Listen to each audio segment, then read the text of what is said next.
नमस्कार मैत्रिणी, मी शर्यू. माझ्या पुणेरी पंगतमध्ये तुमच्या सगळ्यांचं स्वागत आहे. तर आजची रेसिपी आहे गव्हाचे लाडू. तर बघूया रेसिपी.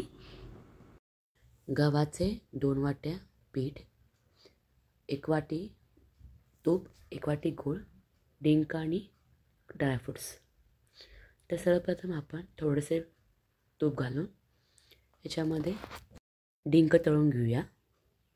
थोडे डिंक घालून तळून घ्यायचं, म्हणजे एक वेळा डिंक तळला जात नाही, तसाच कडक राहतो.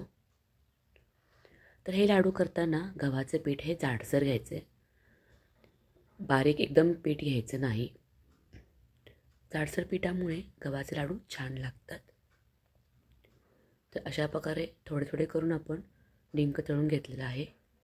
या प्रकारे सगळा डिंक तळून घेतला आहे. आता याच्यामध्ये ड्रायफ्रूट्स घालून थोडेसे रोस्ट करून घ्यायचे आहेत. यामध्ये मी काजू, बदाम, पिस्ता सगळे ड्रायफ्रूट्स घेतलेले आहेत.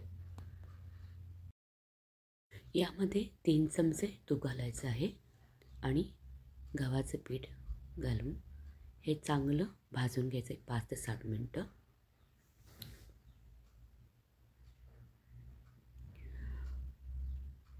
गव्हाचं पीठ भाजताना गॅस मंद आचेवर ठेवायचा आहे. 5 ते 7 मिनिटांनी परत 3 ते 4 चमचे तूप घालून परत भाजून घ्यायचं आहे.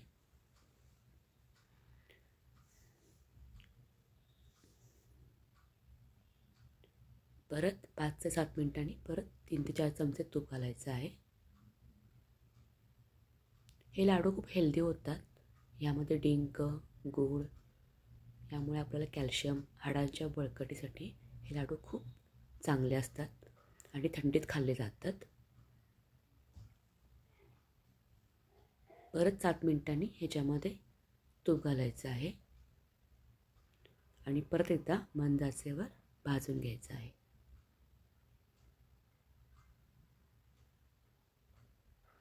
आता अशा प्रकारे भाजून झाल्याला 20 मिनिटं लागली आहेत.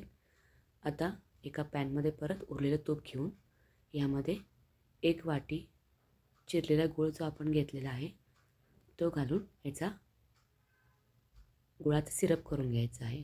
पाक करायचं नाही, फक्त गूळ हा वितळून घ्यायचा आहे.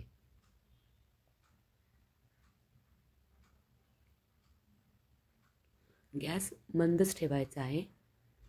लो फ्लेमवरच गूळ वितळून घ्यायचा आहे.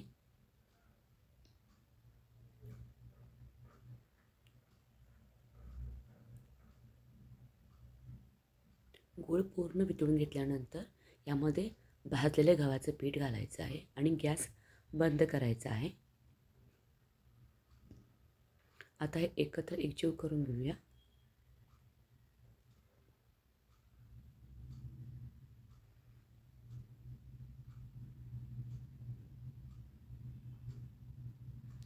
आता यामध्ये तळलेले ड्रायफ्रूट्स, डिंक तळलेला,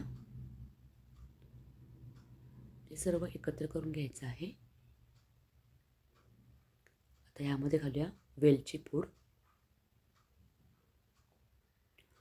सगळे मिक्स करून एका दुसऱ्या ताटामध्ये काढून घ्यायचं आहे आणि लगेच याचे लाडू बांधायचे आहेत. थोडंसं गरम असतानाच लाडू वळतील, गार झालं की लाडू वळणार नाहीत.